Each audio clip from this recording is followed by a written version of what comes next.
ঊনকোটি জেলার কৈলাসহরে রেগা প্রকল্পে কাজের দাবিসহ মোট 4 দফা দাবিতে জেলা শাসকের নিকট ডেপুটেশন প্রদান করেছে ভারতের কমিউনিস্ট পার্টি। 25 আগস্ট সোমবার কৈলাসহর বিভাগীয় কমিটির পক্ষ থেকে 5 সদস্যের একটি প্রতিনিধি দল জেলাশাসক ডক্টর তমাল মজুমদারের সঙ্গে সাক্ষাৎ করে দাবিপত্র তুলে দেন।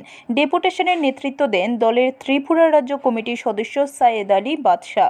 প্রতিনিধি দলে আরও ছিলেন নারী নেত্রী হাসনা বেগম, বিভাগীয় সম্পাদক SM আলী, পার্টি নেতা সুনাই মিয়া ও আবুল হোসেন।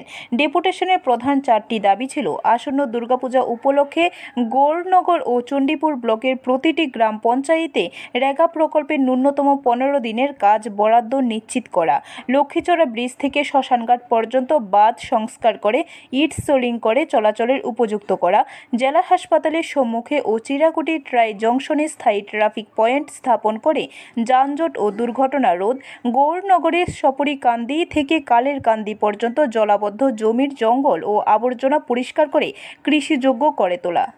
ডেপুটেশন শেষে সাইয়েদ আলী বাদশাহ জানান, জেলা শাসক দাবিগুলোর প্রতি সহমত প্রকাশ করেছেন, তবে দ্রুত পদক্ষেপ না নিলে দলের পক্ষ থেকে বৃহত্তর আন্দোলনে নামার হুঁশিয়ারি দিয়েছেন তিনি। এবং চণ্ডীপুর ব্লকের অন্তর্গত যে সমস্ত পঞ্চায়েতগুলো আছে সমস্ত পঞ্চায়েতে রেগা চালু করা এবং রেগা শ্রমিকদেরকে 15 দিনের নিম্নত 15 দিনের কাজ দেওয়া, এই দাবি আমরা জেলা শাসকের নিকট আমরা করেছি এবং আমরা আবেদন করি। জেলা শাসক উনি আমাদেরকে আশ্বাস দিয়েছেন যে আমাদের এই দাবিগুলো উনি যথাযথপূর্ণ করার চেষ্টা করবেন। যদি আমাদের দাবিগুলো পূরণ না হয় আগামী দিনে আমরা আরও বৃহত্তর আন্দোলনে আমরা যাব। ব্যুরো রিপোর্ট, খবর ত্রিপুরা।